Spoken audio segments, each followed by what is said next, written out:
Hey, I'm Alex Radcliffe from Board Game Co, and today I'm reviewing Massive Darkness Dungeons of Shadowreach. I think technically it's Massive Darkness 2 Dungeons of Shadowreach, but it feels like CMON's dropping the 2 in order to just make it Massive Darkness, which actually makes it a little bit more confusing than not confusing, at least for right now. Because let's go back a little bit over here. Originally there was Massive Darkness. It came out, it was well enough received, with critiques against the system of being good but not necessarily good enough. I mean, again, it was well received.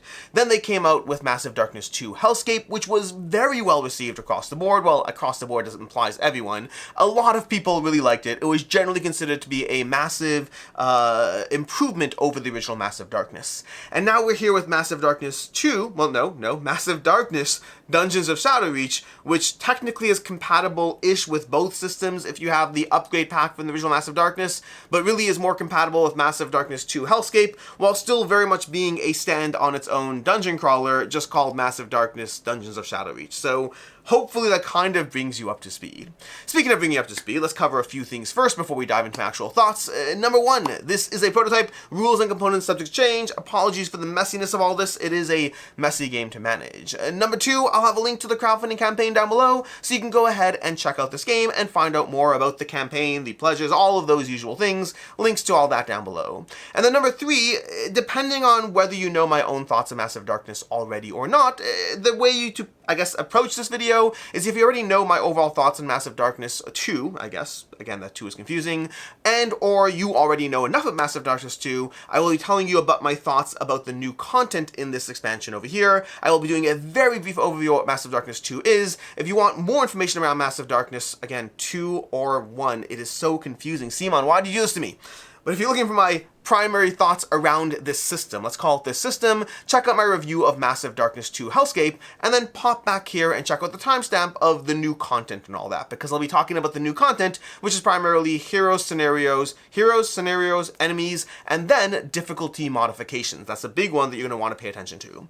But, in case you don't want to pop back to the video, or you already know, a very short overview on my general thoughts on the Massive Darkness 2 system, and again, I recognize this is Massive Darkness not 2. We've covered it, it's so confusing. But anyways, my general thoughts on Massive Darkness, if you want my condensed thoughts, it was a 4.5, a rating that doesn't improve or change with this, just so you know. I think this is a good expansion. I think it's a good standalone expansion, I guess. It's a standalone game within the system, but this doesn't change my thoughts dramatically, although we'll come to that in final thoughts, although I do really like the difficulty modifications. We're getting ahead of ourselves, so I'm telling you all my thoughts on this.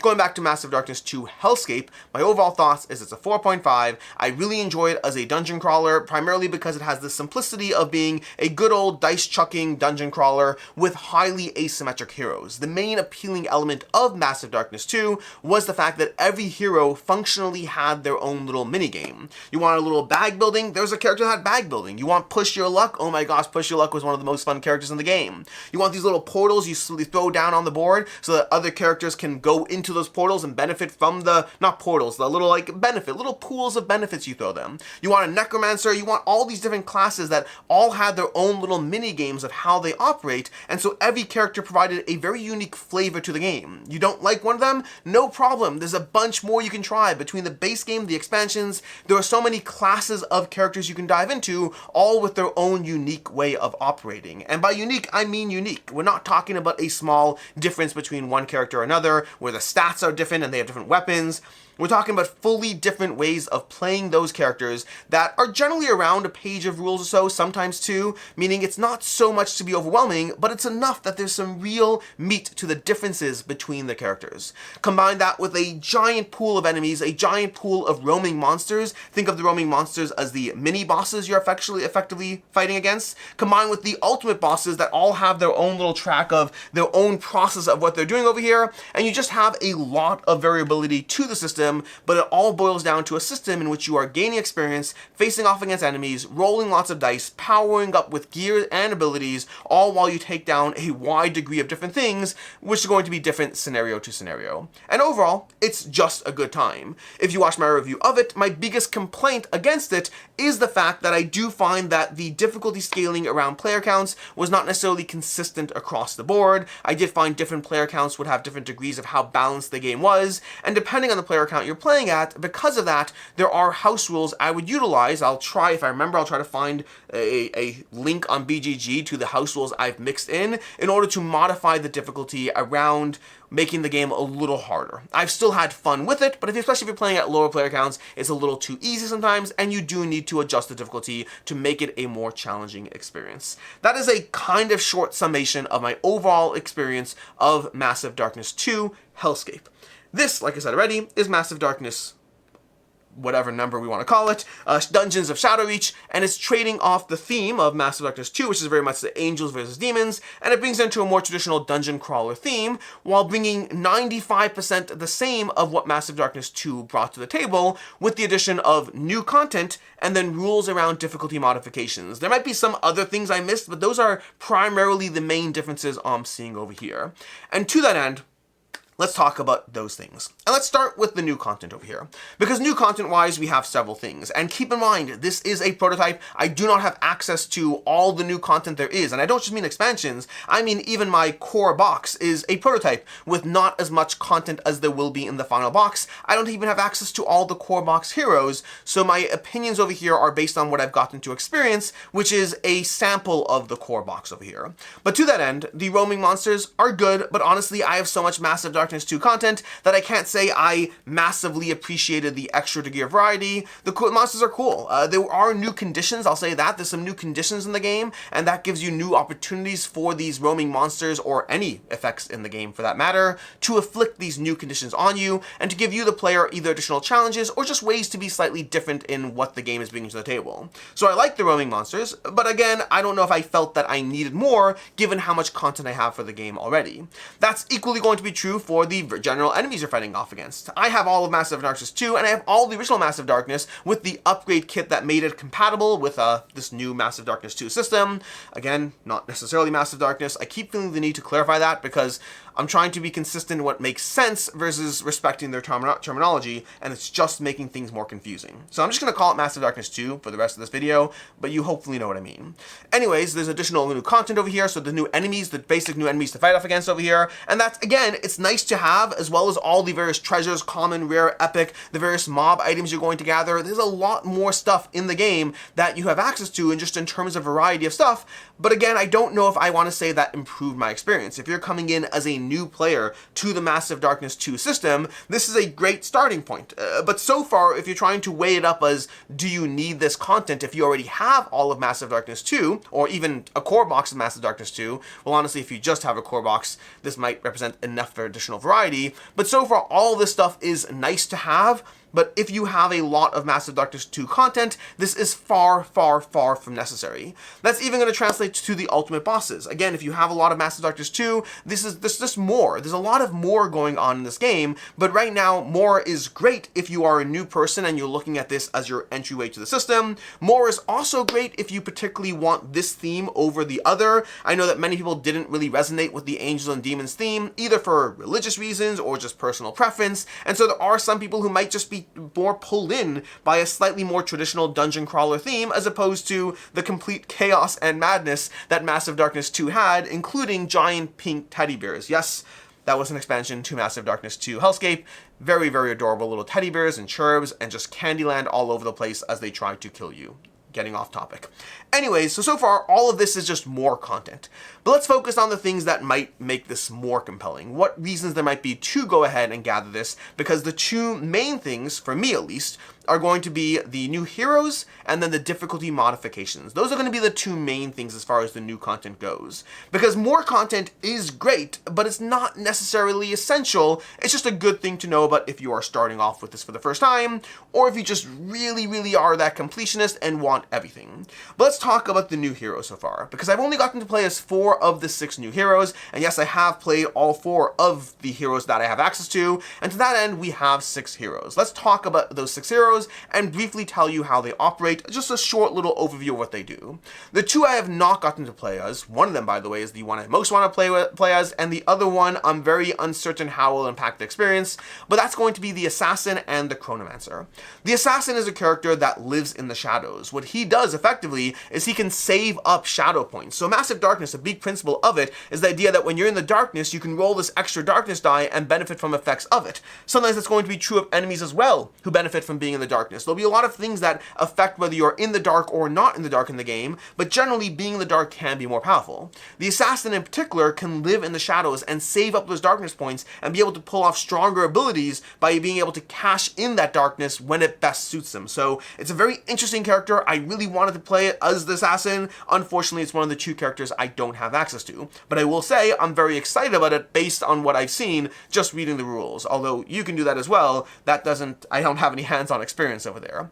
The Chronomancer is fascinating, and I can't tell if it will be one of my favorite classes or one of my least favorite classes, because the Chronomancer effectively functions outside of time. Rather than having the normal 3 actions that a character might have on their turn, they can simply take actions at will on other characters' turns. They live outside of time, which on its own makes me love them in principle, in theory. The tricky part is where the Chronomancer might lose me and or you, is the fact that they have this pre-round turn, effectively, where they literally have a timer, and then they're rolling dice in order to manage the time board and earn up things that they can cash in on. So I'm not going to heavily go into detail on how it works, but effectively they spend a full, they have a little sand timer, and they take a minute frantically rolling dice. The other players can roll dice to help them out, so there is some involvement, but then ultimately they're trying to earn up little points that they can then cash in, and then again, they operate out of turn. I love the idea that they operate out of turn. I'm not so much in love with the idea of a timer round where they take a turn out of turn before anything goes. That could be something that is good or bad. I don't know. I didn't have access to playing as the Chronomancer, so I can't tell you. But the 4 characters I have been able to play as over here, we have 4 different characters. We have the Cleric, the Warrior, the Ranger. Is it called the Ranger? I think it's called the Ranger. The Hunter. I think we had the Ranger in the original game. We have the Warrior, the Hunter, the Cleric, and then finally the, oh my gosh, this is a Shaman. Again, I forget all the names over here. Let's find their name over here. They are not the Chronomancer, the Herbalist over here. Shaman was in the original game again.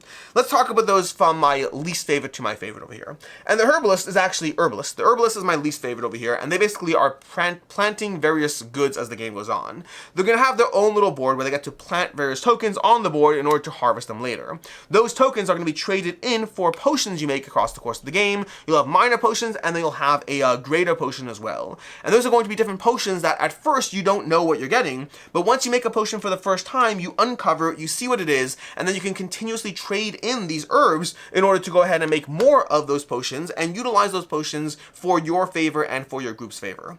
Overall, it's basically just a kind of investment puzzle where you want to go ahead and get your herb garden up and running as fast as possible, but that means trading it off against actually investing in those potions.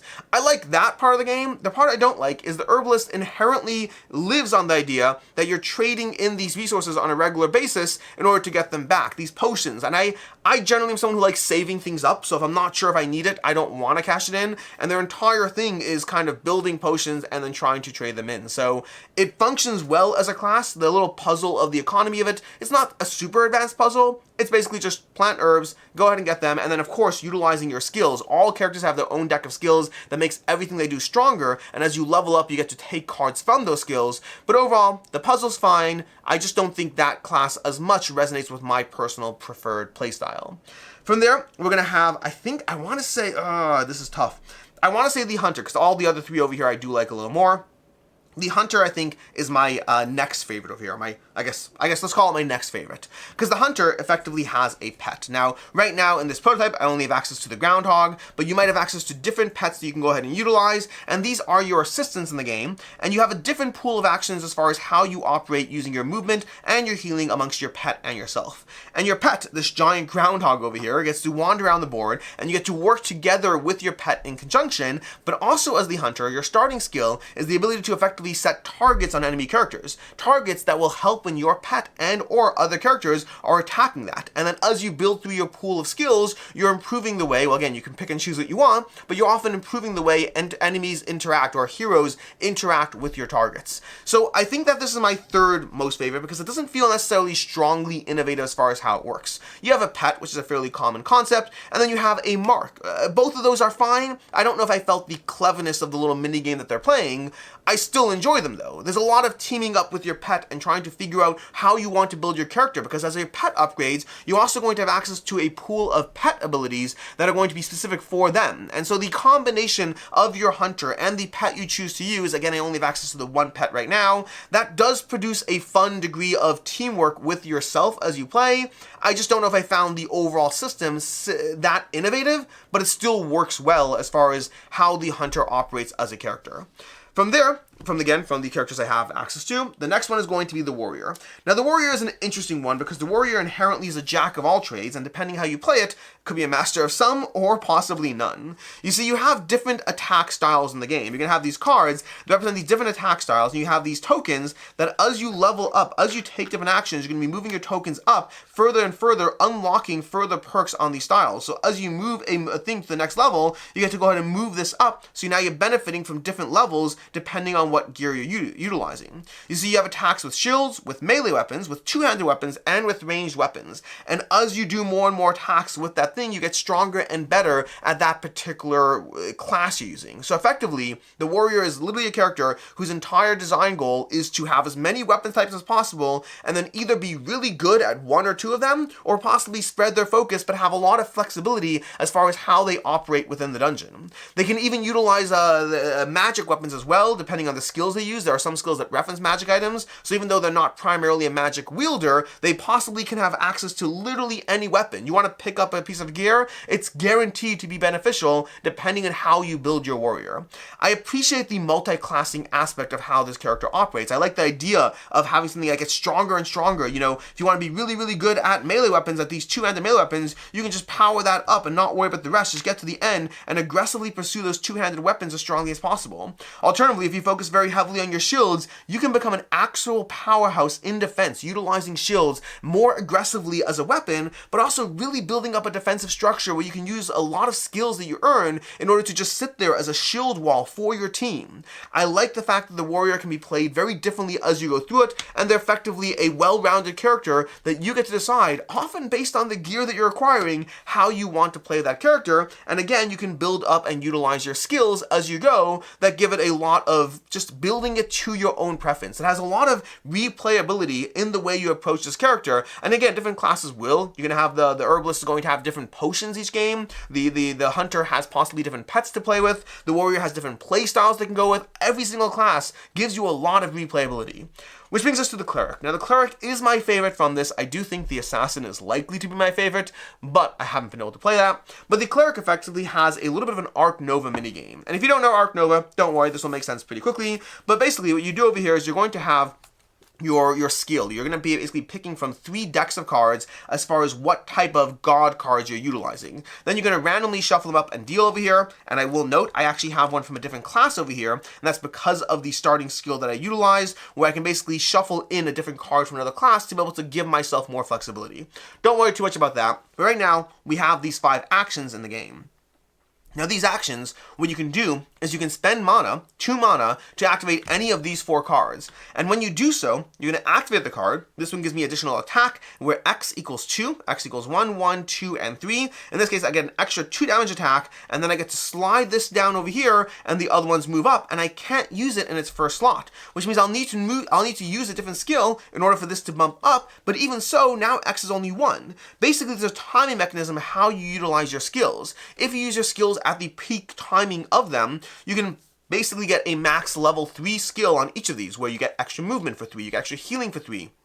All of these different skills are utilizing X, and X is higher if you use it at the right time. Now, there are a lot of things you can do to mess with that, especially if you gather skills as you go through the game. There are skills that will let you rearrange your entire thing after an attack, but if you take that skill, you're giving up the alternative skills you can get instead, and so there's a lot of things you can do to manage this little pool over here, but the fact that you have these characters, this little skill pool, and you're timing it around how you operate, gives the Cleric a lot of fun in terms of min-maxing the optimization of your little little Arc Nova style action track. Also, as you level up, you're also going to pick one of these and flip it to its more powerful side. So as you level up your character, you're also leveling up your pool, giving you stronger and stronger abilities. And so overall, the Cleric utilizes a action system from several games, not just Arc Nova, but from several games, and it utilizes it to give you this little mini game of choosing your own unique god that you're playing as, which will have different flavors to the skills, and then timing them out and upgrading them in order to min-max the usage of the Cleric. Those are the 4 classes I've had access to playing, as well as the 2 that I have not. And overall, I will say, from the ones I've played, the Herbalist, again, not totally my jam. The other 3 I've really enjoyed. I think I still enjoy some of the base game classes a lot. Particularly Push Your Luck is still one of my favorite little classes to play with. I love the idea of just trying to shoot. We're not focusing on Hellscape right now. We're focusing on Dungeons of Shadowreach over here. But overall, the new classes add new minigames. Now, we go back to my overall note as far as do you need this, do you not? Honestly, there's a lot of classes within Massive Darkness 2 Hellscape, especially if you have all the expansion content. But I will say, as someone who has spent part of this video saying, you don't need this, you don't need this, you don't need this because you already have it, I do like having the new classes. The mini games that characters provide, the more of those I have, the more I can focus on the ones that I get the most enjoyment out of, and I do really enjoy some of these new mini games. And so more mini game classes are one of my favorite things that Massive Darkness Dungeons of Shadowreach adds to the Massive Darkness 2 system. Which brings us to the last thing. The last thing is going to be the difficulty modifications, of which the game provides several. Some of which I appreciate, some less so. So first of all, the difficulty modifications are all ways that are designed to make the game harder for you if you find you are not facing enough of a challenge, which again, depending on your player count, your skill level, any number of things, you might find that to be the case. The first is the one I care the least about. You simply get less lightbringer tokens. These are effectively tokens you get that allow your characters to die, and then when they do, you cash in a token over here, and if you lose all your tokens, you lose the game. If you have less of those, you're just facing off a harder puzzle. It's not that it doesn't work, it does, it's just that I don't find that a satisfying solution. I want solutions that are more interesting in terms of how they approach difficulty modification, and it works, and also you can do it with the original Massive Darkness 2, but overall, I don't appreciate the elegance of the solution, even if it is a nice one to add. You also, the other one that I have not played with, so I can't comment on this one, is we have a reverse darkness track, which is basically a much harder darkness track that also has an instantaneous defeat when you get to the end of it. This just does more bad things along the way, which I think I like it, I'm okay with it. Again, it's not a super elegant system, but you just have more spawning and then eventually a timer on the game. Now, I really don't like the timer on the game, that in principle, not in actually playing it, because I want to play strategically. I don't like it when there's a clock ticking down. Although sometimes there is a clock ticking down anyways, depending on the scenario you're playing as. Overall, I think it's a nice extra tool. I can't give you my full thoughts on it until I play it, but I'm not necessarily intrigued by it. It is a good tool to have. The ones I do like, though, the ones that I find a lot more satisfying to play with, are going to be the literal challenges and then the harder doors. Now, the doors are something in Massive Darkness where when you open a door, you draw a door card. Now, in addition to spawning treasure and gear and mobs behind doors, you also have a door card that can do any number of things. Sometimes good, more often bad, things that will be challenges for you. But this introduces a whole new door deck of harder doors that are specifically designed to give you significant challenges. And you can either play just with these hard doors, or you can mix them in if you want to go ahead and modify it to exactly the level you're looking for. If too many hard doors is too challenging, go half-half. Half the doors be hard and half the doors be normal, and see how the game plays. And these all operate you massively different thing. You know, each hero takes a fire and a frost as soon as you open that door. Each hero takes a wound and discards 2 magic. We have each hero takes more of these conditions. After revealing the chamber, the active hero loses any movement points they still have, then activate each mob in the dungeon. That is a terrifying card at the wrong time. You need to be super careful about these cards. So this, I like the flavor that this adds to the game experience. It is one of my favorite difficulty adjustments, although my favorite are simply these hard special effects. And I don't know how much will be in the final game. I have 4 over here, but these are just ways you can just totally change up the game that makes the game more challenging. We have determination. After a mob or roaming monster activates, it performs an additional action. So this is going to be a general effect that's always in play. We have sturdiness. All mobs and roaming monsters have additional defense. Or aggressiveness. They all have additional attack over here. If you have these in the game, you're literally just making the game more challenging. challenging with something that is different and forces you to face off against the game differently. All the enemies having additional defense is going to force you to completely change the way you interact with the game, knowing that you can't take them out quite as fast. They might not be scarier on the offense, but you have to be more careful about how you approach them. And again, you could theoretically add as many of those as you want, although I think honestly adding one of them is usually more than enough, except for the most hardcore, well-practiced players. And so that's kind of what we have for general coverage of what Dungeons of Shadowreach is doing. It's a lot more of stuff you've already been familiar with Massive Darkness 2, or possibly not if you haven't played it, but then also giving you new classes, new everything, but the classes are the thing that stand out for me, and then more difficulty adjustments, which are a welcome addition to the game. Which I guess brings me to final thoughts on Massive Darkness, not 2, but sort of 2, Dungeons of Shadowreach, and overall, my overall opinion of this is, rating-wise, I'm coming in at the same 4.5 I did for the original Massive Darkness. Well, Massive Darkness 2, to be clear. And the reason for that is because while the difficulty modifications are a welcome addition to the game, ultimately I was already using fan-generated difficulty modifications to address how I felt about the original Massive Darkness 2 Hellscape, and so this is just, you know, more official ones, which I do like. I do like some of them. They're a nice little addition, but it doesn't bump up my rating of the game overall. I still find it a thoroughly enjoyable dungeon crawler with a lot of dice rolling. The thing that holds it back the most for me is there's just a lot of text reading at any given point. Reading of text of the new characters, the monsters, the roaming monsters, the bosses, the skills you have. There can be a lot of slowdowns as you constantly try to process the new things, which the trade-off of that is there's all these new things that make the game interesting, so that is the natural trade-off of that system. But ultimately, I really enjoy what this game is doing. I think if you're coming to this game for the first time, Massive Darkness 2 Dungeons of Shadowreach might be a better system, only because the difficulty modifications are baked in, and many of us don't like finding form adjustments, like finding a form somewhere with adjustments to change and balance the game that we're playing. So from that stance, it might be a better starting point, but ultimately I do think some of the classes in the original Massive Darkness 2 Hellscape are really solid and very fun to play with. So ultimately, I don't know if I have a strong recommendation of which one to get first. If anything, I'd say go with the theme that appeals to you the most if you're willing to look up difficulty adjustments online for Massive Darkness 2 Hellscape. If you're not, this might be the better one to go with. As far as do you need both of them, you probably don't need both of them, almost certainly not, but if you do want the variety that this brings, there certainly is variety. For me, the variety that stands out are going to be those classes. That's where I get the most value from the new variety, but additional content is still additional content and will make this a game that between the systems, you have an absolute ton of content for. So overall rating, a 4.5 out of 5, similar to the original, not necessary to own if you have Massive Darkness 2 Hellscape, but certainly nice to own. As far as other game recommendations, first of all, my favorite CMON game, if you're looking for a dungeon crawler that is very simple, very straightforward, and gives you a ton of fun rolling piles of dice as you take down the various Elder Gods, definitely check out Cthulhu Death May Die. And then if you're looking for a, well, more traditional, more similar to Massive Darkness as far as what it's doing, I'm still a huge fan of the Zombicide system, and Black Plague and Marvel Zombies are my two favorite games within that Zombicide system, and they're also from CMON. They're very good at making just games where you feel powerful as characters and take down a whole bunch of baddies. In any case, and until next time, I'm Alex Radcliffe from Board Game Co. I hope you found this video helpful, and as always, I hope you have a good one.